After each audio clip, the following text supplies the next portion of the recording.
최근에 나온 책 중에서 흔들림 없이 나아가는 삶의 태도, 이런 제목의 책이 있는데요. 이 책의 요지는 인간은 변해야 된다, 변화하지 않으면 안 된다, 이 변화의 중요성을 굉장히 강조한 그런 책입니다.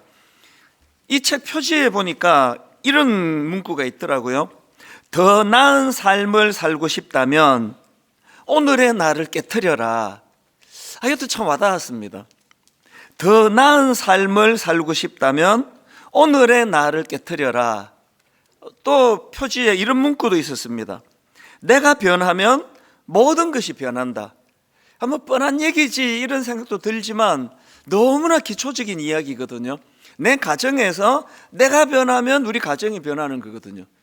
내 공동체에서 소그룹 다락방에서 내가 변하면 그 공동체가 변화되고 교회가 변화되는 출발이 된다. 이걸 강조한 책인데요. 이 책에 보면은 그 영어 단어 shift라는 이 단어를 가지고 이 변화의 필요성을 강조하는 대목이 나옵니다.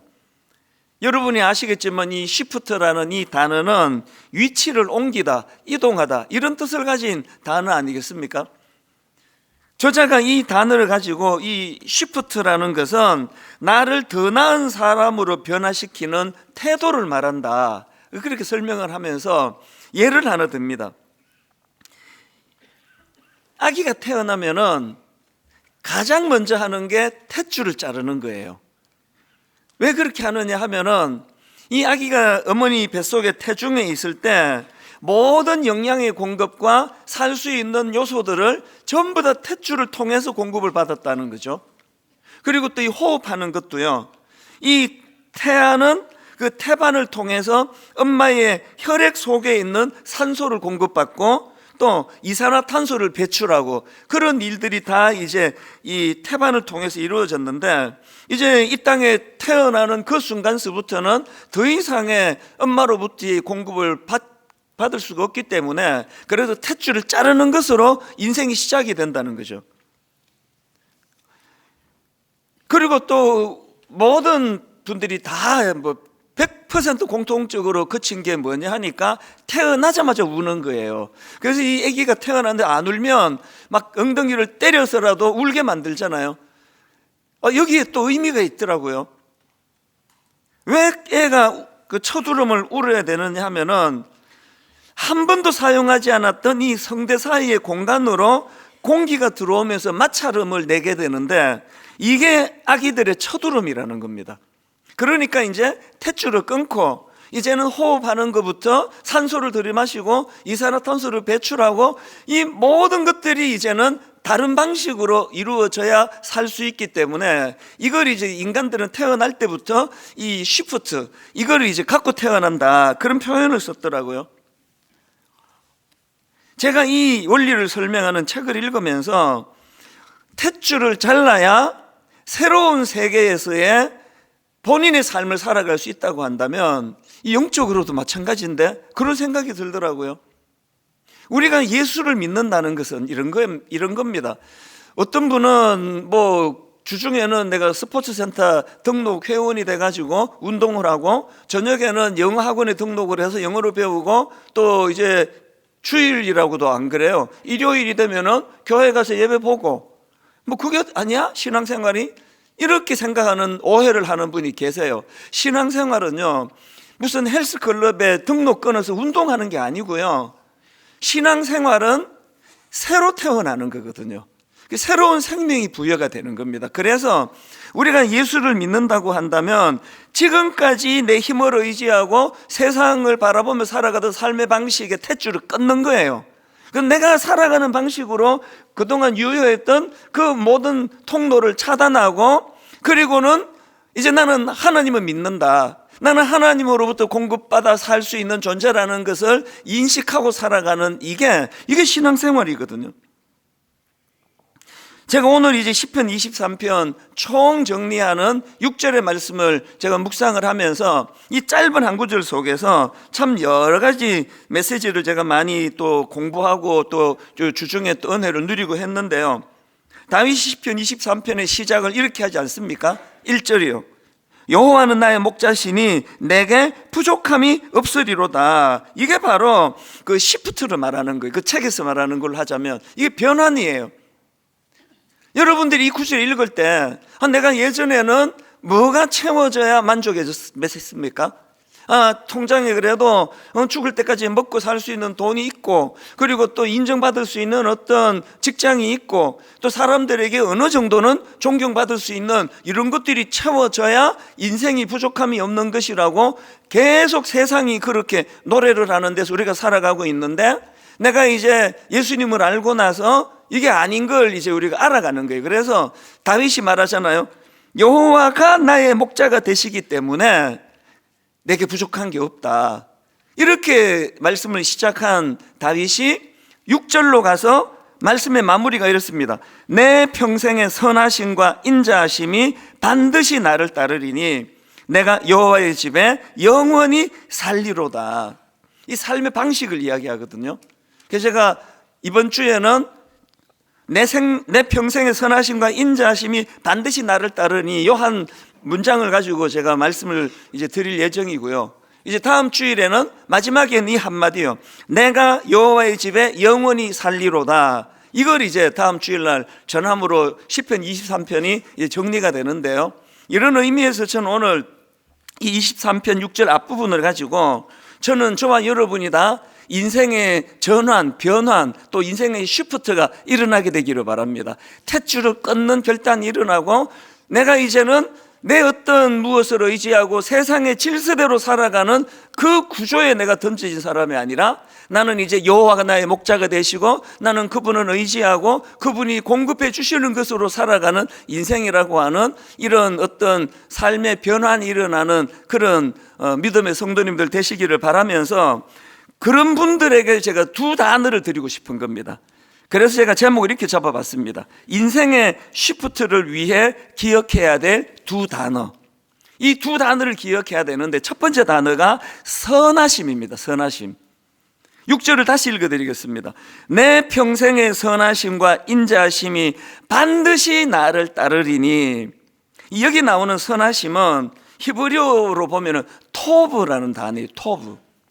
들어보신 분들이 많으실 겁니다. 이 토브라는 단어는요, 성경 거의 맨 처음에 나오는 단어들 중에 하나예요. 천지를 창조하는 과정에서 나온 게 토브인데요. 자, 한번 읽어 드릴게요. 성경 맨 앞에 나오는 창세기 1장 1절입니다. 태초에 하나님이 천지를 창조하시니라. 성경은요, 하나님의 선언으로 시작이 돼요. 원숭이가 진화된 게 아니고 또 뭐가 이런 게 아니라 하나님이 어떤 목적을 가지고 의도를 가지고 내가 만들었다. 이게 성경의 선언이거든요. 그 태초에 하나님이 천지를 창조하시니라. 그리고는 이제 그 내용입니다. 2절. 땅이 혼돈하고 공허하며 흑암이 깊음 위에 있고 하나님의 영은 수면 위에 운행하시니라. 하나님이 이르시되 빛이 있으라 하시니 빛이 있었고 빛이 하나님이 보시기에 좋았더라. 이 좋았더라, 이게 토부예요. 그리고는 이제 둘째 날 하나님이 이렇게 만드시고 결론, 하나님이 보시기에 좋았더라. 셋째 날 좋았더라. 그래서 성경에 보면은 맨 앞부분에서 토브 쭉 나가는 거거든요. 그러니까 여러분, 여기 나와 있는 내 평생의 선하심과 인자심이 반드시 나를 따르리니 할 때 이 선하심을 우리가 어떻게 묵상해야 되는가 하면은 하나님이 천지를 창조하실 때 보시기에 좋았더라는 건요, 하나님이 이 내가 재료를 좋은 걸 써가지고 이게 마음에 들어, 이게 아니에요. 여기에 토브는요, 하나님이 어떤 의도를 가지고 만드신 창조의 의도하심대로 창조되어졌다. 이게 토부예요. 잘 만들었다 이런 의미 아닙니다. 물론 당연히 그거는 내포가 되어 있겠지만 하나님께서 당신이 의도하신 대로 잘 만들어졌다. 보시기에 좋았더라. 이 토부예요. 그러니까요, 예수 믿은 우리가 하나님의 선하심을 따라서 내가 여기까지 왔다는 그 말은 내가 부자 됐다, 내가 잘 살았다, 내가 유명해졌다, 그런 차원의 선하심이 아닙니다. 내가 하나님께서 나를 이 땅에 보내주실 때 하나님께서 원래 의도하신 대로 살아가는 삶, 이게 선하심이에요. 이게 선하심. 그래서 에베소서 2장 10절에 보면은 우리는 그가 만드신 바라 그리스도 예수 안에서 선한 일을 위하여 지으심을 받은 자니, 이렇게 나와 있거든요. 우리가요, 밥을 굶는다 하더라도 하나님께서 의도하셨던 선한 삶을 살아가는 그 삶이 성공한 삶이라는 거죠. 제가 작년 9월에 그 설교 시간에 그 삶을 비관해서 자기는 이제 죽는 것만 남았다, 나는 죽을 거다, 그런 청년을 한번 만났다고 여러분 앞에 한번 말씀을 드린 적이 있었습니다. 이 형제는 실제적으로 저를 만나기 바로 얼마 전에도 또 자살 시도를 했는데 그게 잘 안 된 사람이에요. 그 제가 이 형제를 만나보니까 굉장히 마음에 그 염려가 많아졌는데요, 너무나 가슴 아프게도 뭐 자세한 내막이야 우리가 어떻게 알겠습니까? 부모님과 격리가 돼서 혼자 산 지가 오래된 거예요. 그러니까 혼자 살아가니까 제가 이제 이 1시간 이 이야기를, 형제 이야기를 다 듣고 보니까 마음이 불안한 겁니다. 지금 이게 집에 가면 혼자인데 내가 잠깐 1시간 뭐 격려해주고 등 두드려주고 기도해준다고 이 근본적인 문제가 해결이 될까? 그게 많이 걱정이 돼가지고 이제 그 청년한테 이야기했습니다. 내가 보니까 당신은 지금 혼자 살기 때문에 어떤 도움이 필요한 것 같다. 그래서 형제가 허락하면 내가 오는 주일 설교 시간에 이 내용을 제가 잘 설명을 해서 우리 형제를 도와줄 사람을 좀 찾아보고 싶은데 그래도 되겠느냐. 제가 이제 어떤 개인의 이야기를 할 때 보통 좀 이런 좀 심각한 얘기는 다 허락을 받고 이야기를 하거든요. 그래서 제가 당신 얘기해도 되겠냐 그러더니 갑자기 이 사람이 이름도 밝혀도 됩니다. 그게 이 형제 마음 안에 뭐도 다 괜찮다는, 도움을 받게 해달라, 그게 너무 간절하니까 그게 툭 튀어나온 것 같아요. 그게 작년 9월인가 그런데 기억나시죠? 설마 작년에 해드린 걸 아직도 기억하시는 목사들은 그런 거 되게 싫어합니다. 왜냐하면 지난주 설교한 것도 처음 들은 것처럼 반복해도 야, 우리 목사님은 너무너무 말씀이 새로워, 이런 걸 좋아하는데 작년에 한 걸 또 기억하고 계시는군요. 어떡하지? 그런 일이 있었잖아요. 그랬더니 이제 그 이후에 너무 고맙게도요, 상담하시는 분도 또 이런저런 분들이 도움을 좀 돕겠다고 그렇게 연락을 해 주셨는데, 그 중에서 우리 교회에서 지금 주일학교 교사 하셔요. 이 남자 집사님이 연락을 주셨어요. 목사님, 제가 그 청년을 좀 도와줘도 되겠습니까? 그래서 연결을 해드렸거든요. 그리고는 이 형제를 저는 이제 연락이 안 오고 그래서 잊고 있었는데 얼마 전에 연락이 온 겁니다. 솔직히 말씀드리면 불안했어요. 무소식 희소식이거든요. 또 형제가 연락을 하니 또 무슨 어려움이 있나? 그렇게 하고 조심스럽게 형제를 만났더니 제가 그날 그 감기가 있을 수가 없습니다. 완전히 달라진 청년이 하나 앉아 있더라고요. 처음에는 제가 몰랐습니다. 못 알아봤어요. 야, 이게 인상이 바뀌는 게 이렇게 중요하구나. 제가 처음 만났을 때는요, 너무 어둡고 우울하고 그리고 기운이 없어가지고 목소리도 다 죽어가는 소리로 그렇게 이야기를 했는데 너무나 밝은 표정으로 그렇게 참 인상도 좋은 형제예요. 그 형제가 그렇게 너무나 밝아진 표정으로 이야기를 하니까요, 그건 너무 기뻤습니다. 그래서 이게 뭐 좋은 일이 있구나, 그 얘기를 들어보니까요, 이제 이 형제가 제가 그 설교한 이후로 여러분들을 이제 기도해 주시는 분도 생기고 또 연결도 해드리고 그랬는데, 그 중에 이제 주일학교 교사 하시는 이 남자 집사님을 만났는데 이게 만남의 축복이 된 겁니다. 이 집사님이 정성을 다해서 밥을 사주시고 정기적으로, 그리고 또 뭐 모르긴 해도 선물도 또 주시고 이런저런 마음을 주신 것 같아요. 그 좋은 선생님을 만나가지고 자기가 이제 변화가 됐다는 그 얘기를 전하고 싶어서 그렇게 1시간 대화를 하고 참 고맙게 이 형제가 조그마한 선물을 준비하고 또 거기다 편지를 넣어놨더라고요. 그래서 뭐하러 이런 선물을 했냐 그랬는데요, 선물을 주는 게 무슨 뭐 이게 제가 좋은 게 아니라 뭔가 이 여유가 생겼다는 거잖아요. 그 편지를 갖고 제가 들어와서 그 편지를 읽어보니까, 야, 그 편지를 제가 최근에 자꾸 꺼내서 봐요. 앞부분 한번 들어보세요. 목사님, 저는 9월 13일부터 목사님께 큰 은혜를 받은 누구누구 형제입니다. 그 시간을 기점으로 목사님께서 찾아주신 멘토분, 상담 선생님, 그리고 끝없는 중보 기도로 이렇게 감사 편지를 쓸 수 있는 시간까지 버틸 수 있었습니다. 목사님, 지금 저는 주님께서 주시는 평강과 기쁨을 누리고 있습니다.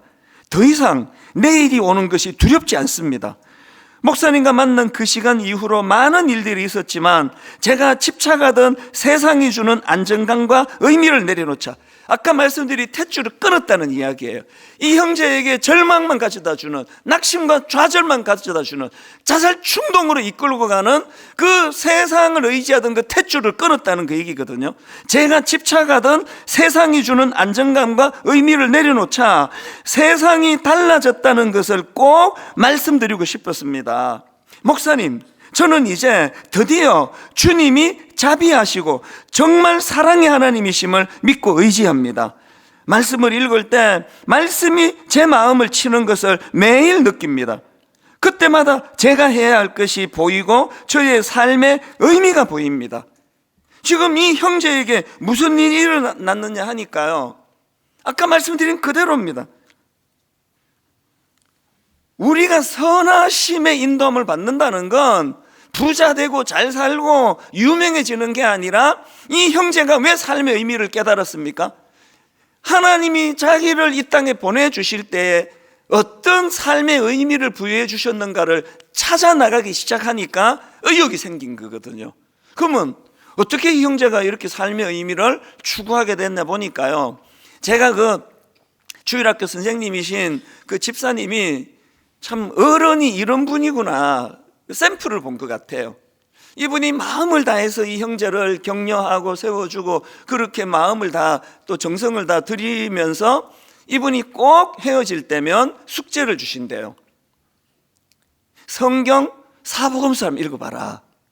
그리고 거기서 예수님이 이 땅에서 하신 일들을 네가 한번 묵상을 해봐라. 이걸 한번 정리해봐라. 이 형제가 원래 좋은 형제예요. 그래서 약속도 잘 지키는 사람이고 더군다나 너무나 고마운 그런 어른이 찾아와 그런 은혜를 베풀어 주시니까 그렇게 한 거예요. 그러면서 이 형제가 말씀을 계속 이제 사복음서에 나와 있는 예수님께서 행하신 일들을 쭉 읽어 내려가고 그러면서 어떤 변화가 일어났는가 하니까요, 이 형제가 저를 만나갖고 그런 얘기를 하더라고요.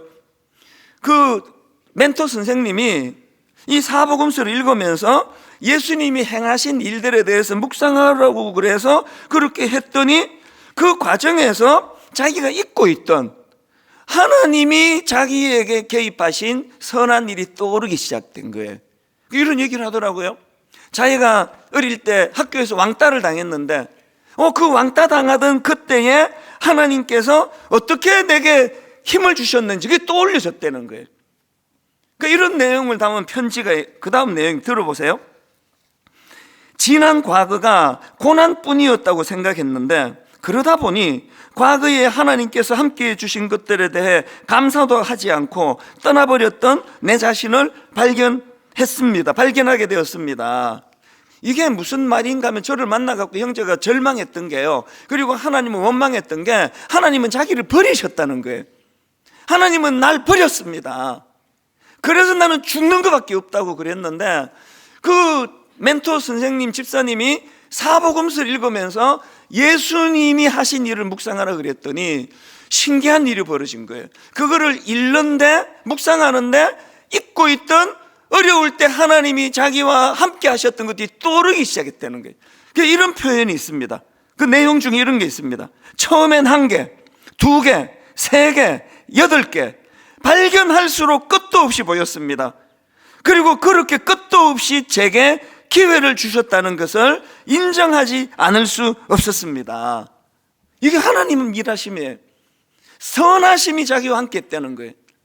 그리고 또 학교 왕따 당할 때도 하나님께 자기에게 계획표를 주셨다는 게 또 올려졌고, 또 군 생활하는데 무슨 일이었는지 제가 까먹었어요. 기억이 안 나는데, 군 생활하는 동안에 어려움 중에 있을 때 하나님께서 자기 삶에 개입해 주셨다는 게 또 올려졌다는 겁니다. 그러면서 이 형제가 처음엔 1개, 2개, 3개, 8개 발견할수록 끝도 없이 보여주는 하나님의 개입하심에 대하여 너무나 본인이 감격을 하면서 편지 말미에 이렇게 고백을 하더라고요. 목사님, 이젠 더 이상 공포의 대상이 아니신 주님을 찬양할 수 있습니다. 목사님도 아시겠지만 주님을 믿고 매일 새로운 힘을 얻는 것은 너무도 큰 기쁨이고 영광입니다. 이제 제 소망은 그저 겨우 다시 움켜잡은 주님의 손을 놓치지 않는 것과 저도 어려움에 처한 영혼에게 도움을 주어 주님께 영광을 돌리는 것 뿐입니다. 이 형제의 삶의 의욕은요, 선하심이에요. 그 선하심은 토부예요. 내가 어떤 형편으로 살아가든지 간에 하나님이 나를 창조하실 때, 이 땅에 보내실 때 하나님이 의도하신 그대로 살아가는 이게 선하심입니다. 요셉도 마찬가지 아닙니까? 고난으로 치면 요셉도 이 형제 저리 가라죠. 배다른 형제에게 살해 위협을 당하고 남의 나라로 인신매매 팔려가고 억울하게 감옥 가고. 그런데 여러분, 성경을 읽어보세요. 요셉에게 상처의 흔적이 없습니다. 이게 어떻게 가능했냐 하니까 자기가 인생을 다 지나고 나서, 그것을 극복하고 나서 그 형제들에게 한 말, 유명한 창세기 50장 20절에 답이 있습니다. 자기 팔아뿌린 형제들에게 이렇게 말합니다. 당신들은 나를 해하려 하였으나 하나님은 그것을 선으로 바꾸사. 여기서 선이 이게 토부예요. 당신들은 나 미워서 팔아버렸지만 그 팔려간 그 삶 가운데 하나님이 자기를 통하여 의도하시고 계획하셨던 삶을 찾아 나갔기 때문에 그것이 절망이 아니라 오히려 재료가 되고 의욕이 되고. 요셉의 삶하고 저하고는 거기다 견줄 수 있는 차원이 아니지만요, 원리는 같아요. 저도 20대 초반에 자살 충동을 느끼고 이 형제만큼 극심하지는 않았습니다. 충동이 일어난 거죠. 죽고 싶어서요, 그냥. 그리고 도대체 이 터널이 언제 끝날 것 같지가 않으니까요. 어느 천년에 갑자기 영어가 좋아집니까? 갑자기 돌아가신 아버지가 살아나 학비를 대줄 수 있습니까? 갑자기 누가 몇만 불 학비라고 저한테 후원해 줄 사람이 있겠습니까? 그러니까 죽고 싶더라고요. 끝날 것 없는 터널이면 그게 동굴 아니냐고요. 근데 여러분, 희한한 일이 일어난 내 머릿속에서 무슨 생각이 났는가 하면, 하나님이 이 고난의 과정을 거치시고 이제 누군가 어려움을 당하는 사람을 내가 도와줘야 되는데, 내가 이거 힘들다고 내가 죽어버리면 그 사람은 누가 도와주지? 그때 만 21살 때예요. 그 웃기는 이야기 아닙니까 지금? 아니, 내가 지금 누구를 도와줘요? 내가 죽겠는데. 근데 하나님이, 이게 저는요, 그 에베소서 2장 10절이 있는지도 몰랐습니다. 우리는 그가 만드신 바라 그리스도 예수 안에서 선한 일을 위하여 지으심을 받은 자니. 이런 구절이 있는지도 몰랐는데, 이런 구절이 있는지도 모르는 무지한 저에게 하나님은 선하심으로 인도하신 거예요. 그래서 제가 나 살아야 되겠다. 내가 죽어버리면 내가 도와야 될 그 누군가는 그럼 어떡하나? 그걸로 제가 버텨냈는데, 이 형제를 만나고 나니까 그 철없는 만 21살 때 제 생각이 이루어지고 있는 거 아닙니까? 제가 이 형제를 안 나 죽고 없어졌으면 이 형제는 그 집사님과 누가 연결시켜 주느냐고요. 다시 말씀드립니다. 하나님의 선하심은요, 여러분이 잘 먹고 잘 사는 데 있는 게 아니에요. 어떨 때는 억울하게 감옥에 들어가고, 어떨 때는 억울하게 형제들에게 팔려버리고 인신매매 당하고, 그 과정에서도 하나님의 선하심을 찾아내려고 노력하고 애쓰는 게 이게 믿는 사람들의 모습이고요. 거기에서 힘이 생기는 거예요. 그래서 제가 또 웃기는 게요, 주사실을 만들었잖아요. 주사실. 주님의 사랑을 실천하는 사람들의 모임. 한국에 있는 우리 대학교 그 믿음의 선배들이 그런 꿈을 제게 심어줬기 때문에 제가 주사실을 만들었어요. 그래서 저부터가 통장에 지금 먹고 죽을 돈도 없는데 회원을 모집해가지고 월 20불씩 내가지고 우리가 우리 연약한 이웃의 표본이 전대, 연약한 이웃을 우리가 돕자고. 그래서 만든 게 주사실이에요. 만 21살 때 만들어가지고 조직력이 없어가지고 좀 있다 없어졌어요. 그 주사실은 그냥 없어진 건데요. 그 정신은 지금까지 이어오는 거 아닙니까? 지금 분당 우리 교회를 통해서 어떻게 해서든지 간에 이 정신이 저는 이어지기를 원하거든요. 여러분 지금 죽음의 그림자가 드리워진 그런 골짜기를 지나고 계십니까? 거기서 하나님의 선하심을 찾아내야 돼요. 이 과정에서 하나님은 내게 뭘 원하시는가?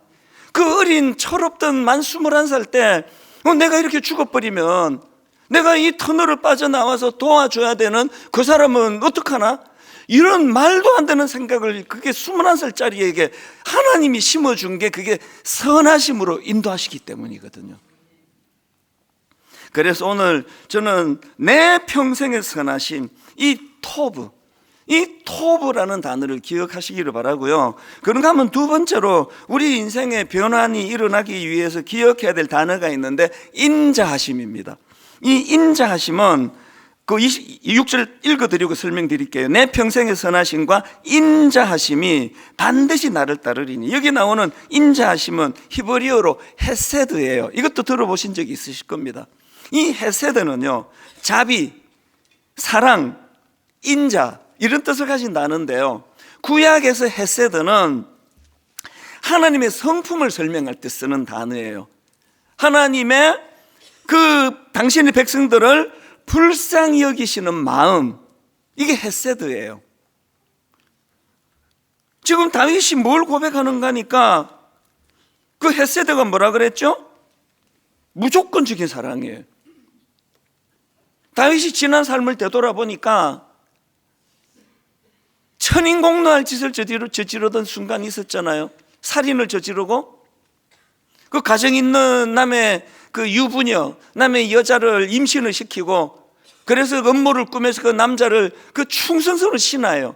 그 남자를 살해하고, 이런 천인공노할 짓을 저질른 다윗이 누가 이런 사람을 용서하겠냐고요. 어느 사람이 이런 인간을 용서하겠냐고요. 그런데 하나님이 그를 헤세드의 사랑으로 품어주신 거 아닙니까? 회개했을 때. 회개가 중요합니다. 제가 이런 추측을 해봐요. 다윗이 자기의 지난 인생을 쭉 반추하면서 이 시편 23편을 썼다고 한다면 이 대목에서는 울었을 거라 생각해요. 추측이에요.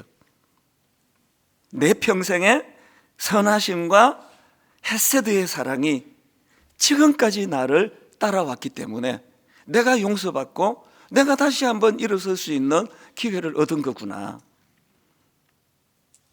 제가 앞에서 소개해드린 그 책이요, 흔들림 없이 나아가는 삶의 태도, 이 책에 보면은 그 더 나은 사람으로서의 변환이 필요한데 이걸 방해하는 인간의 감정이 있대요.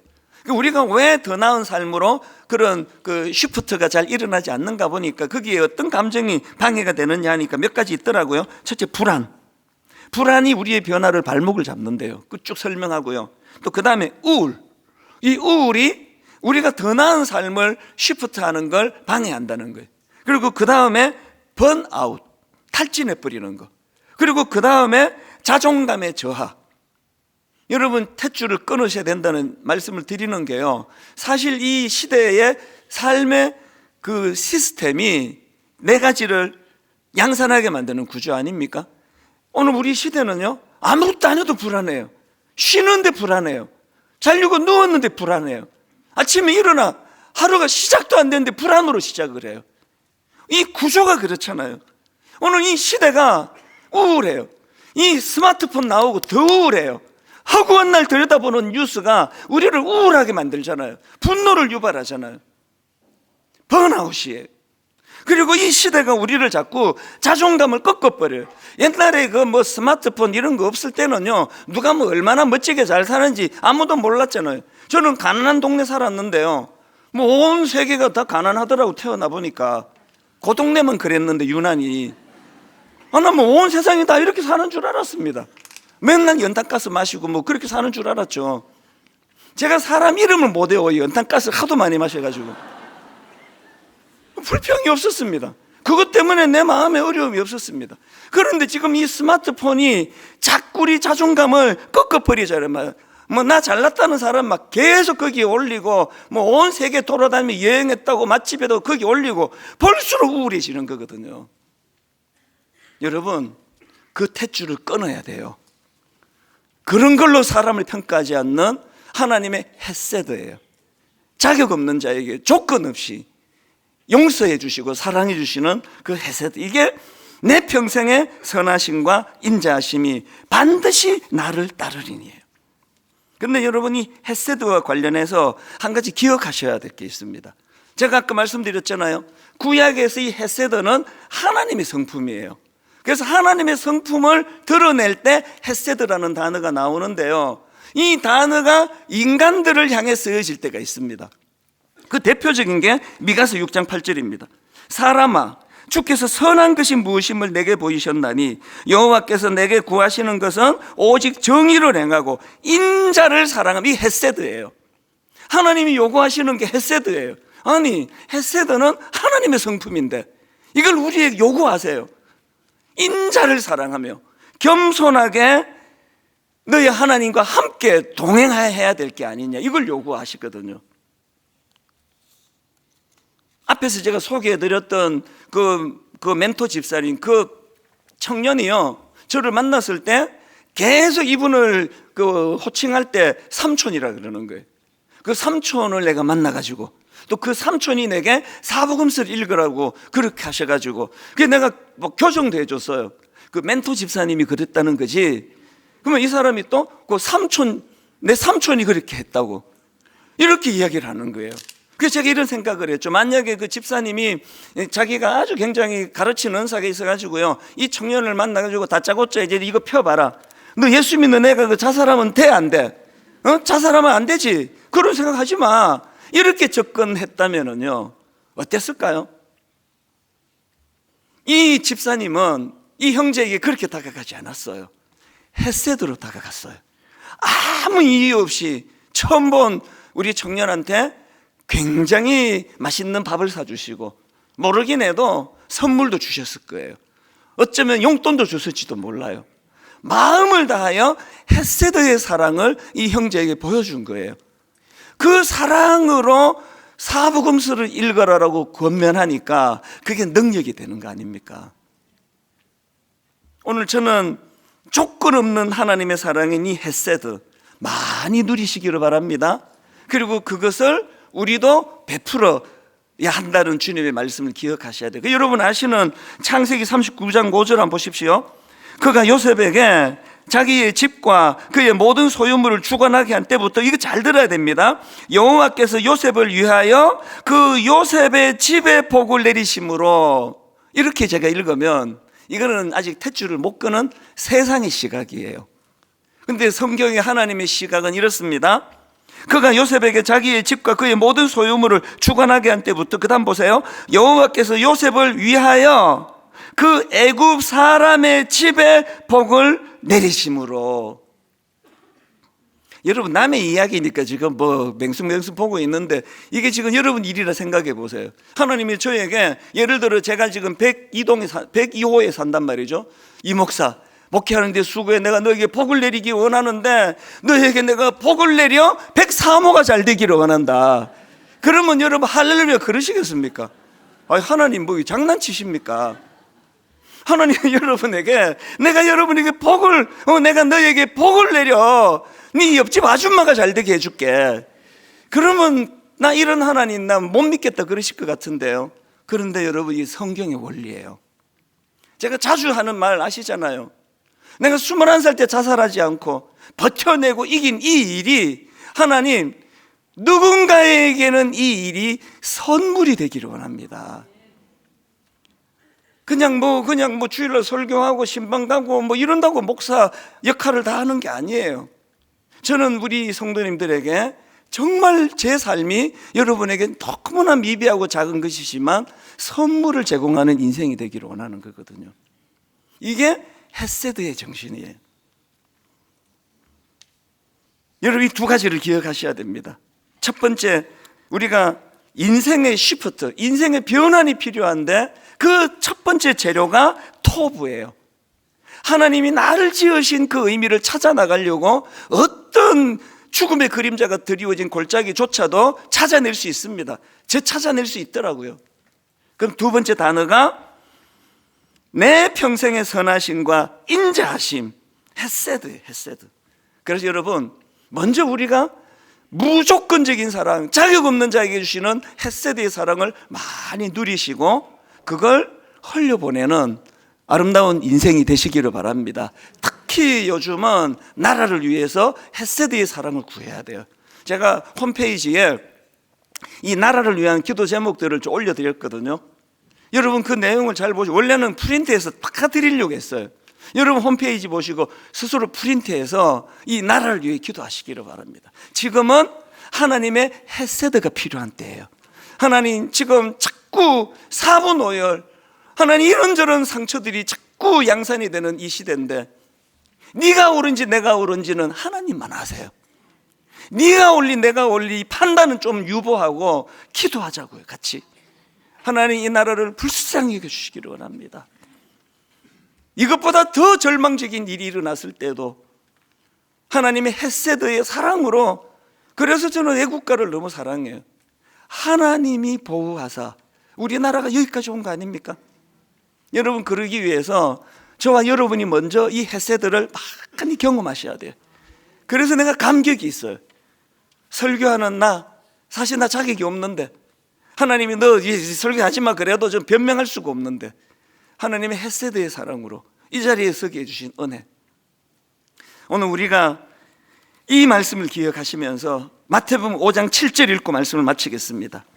긍휼히 여기는 자는 복이 있나니 그들이 긍휼히 여김을 받을 것이며, 선순환이에요. 내가 그 받은 헤세드의 사랑을 누군가에 흘려보내주면 하나님은 그걸 또 기뻐하셔서 더 큰 헤세드로 제게 되돌려 주세요. 이 사랑의 선순환, 오늘 이 시대를 치유하는 주님 주시는 대안이라고 생각합니다. 오늘 이 말씀이 저와 여러분에게 우리 인생의 시프트를 가져다 주는 그런 두 단어가 되기를 원하면서요, 우리 이 찬양을 같이 한번 불러보기 원하는데요. 아무것도 두려워 말라, 주 나의 하나님이 지켜주시네. 놀라지 마라, 겁내지 마라. 그 다음에 누가 우리를 지켜주십니까? 주님 나를 지켜주시네. 세상을 의지하고 세상을 향했던 탯줄을 잘라내고 이제는 하나님, 내가 하나님을 의지하며 나아가기를 원합니다. 우리 같이 찬양 불러보시겠습니다. 아무것도 두려워 말라. 아무것도 두려워 말라. 주 나의 하나님이 지켜주시네. 하나님이 지켜주시네. 여러분 선포하세요. 자기에게 놀라지 마라, 겁내지 마라. 누가 여러분을 지켜주십니까? 주님 나를 지켜주시네. 한 번 더 고백합니다. 아무것도 두려워 말라. 이 세상의 시스템은 우리를 두려움으로 몰고 가지만 주 나의 하나님이 지켜주시네.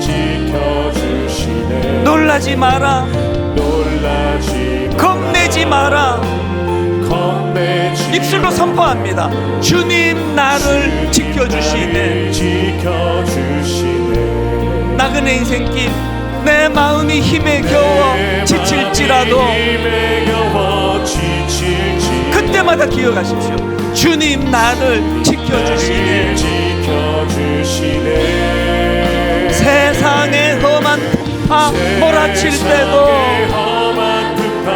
여러분 그 순간에도 기억하십시오. 주님 나를 지켜주시네. 주님은 나의 산성, 주님은 나의 요새,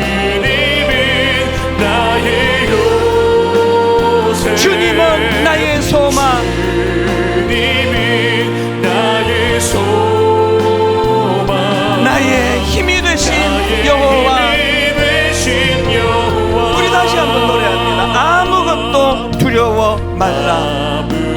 아무것도 두려워 말라. 주 나의 하나님이 지켜주시네. 하나님이 지켜주시네. 놀라지 마라. 겁내지 마라. 겁내지 마라. 누가 저와 여러분을 지켜주십니까? 주님 나를 지켜주시네. 내 마음이 힘에 겨워 지칠지라도 주님 나를 지켜주시네. 나를 지켜주시네. 세상의 험한 풍파 몰아칠 때도 주님 나를 지켜주시네. 여러분 믿음으로 한번 선포합니다.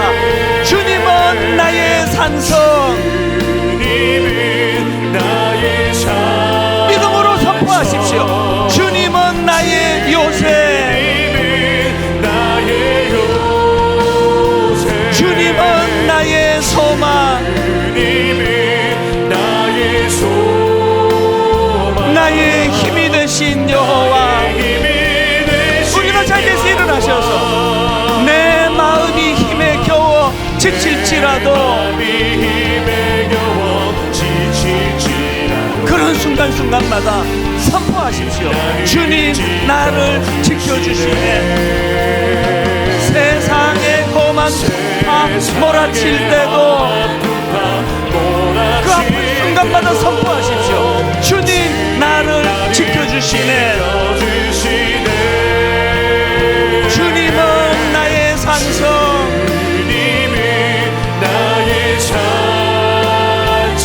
주님은 나의 요새. 주님은 나의 소망. 나의 힘이 되신 여호와.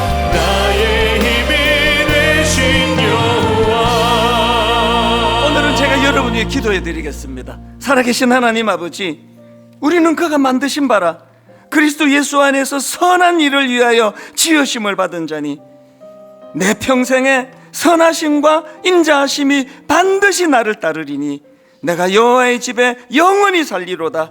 하나님, 오랜 세월이 흐르고 내 남은 인생을 돌아볼 때 이 시편 23편 6절처럼만 고백할 수 있다면 우리 인생에 뭘 더 바라겠습니까? 비록 죽음의 그림자가 드리워져 있는 골짜기를 지난 적도 있었고 요셉처럼 억울한 모함을 당해서 상상을 이룬 상처로 허덕였던 순간도 있었고 인생이 너무 고달파서 그만 내려놓고 싶은 충동을 느꼈던 젊은 시절도 있었다 하더라도 그 모든 과정 속에서 여호와는 내 삶에 개입해 주셔서 내 평생의 선하심과 인자하심이 나를 떠나지 않는 인생이었노라고 고백하게 될 때에 그 모든 우리의 아픔들이 오히려 주님 앞에서 면류관이 되는 줄로 믿습니다. 이번 한 주간 오늘 주신 이 말씀이 가져다주는 힘으로 능력으로 한 주를 버티며 살아낼 수 있도록 도와주시고, 하나님 때로는 그 청년처럼 참 주님 안에서 믿음에 너무나 좋은 주변의 사람들로 인하여 내가 치료받고 내가 회복이 되듯이 주님, 우리도 그 누군가에게 선물 같은 존재가 되어 내가 다락방에 참여하면 나로 인해 그 누군가가 나로 인해 힘을 얻는 이런 목표가 하나님이 주시는 하나님의 선하심 안에 있는 줄 믿사오니 이런 삶을 꿈꾸는 저희들이 되도록 도와주시옵소서. 이번 한 주간 오늘 주신 말씀의 힘으로 거뜬히 버텨내고 승리하는 아름다운 한 주가 되도록 인도하여 주시옵소서.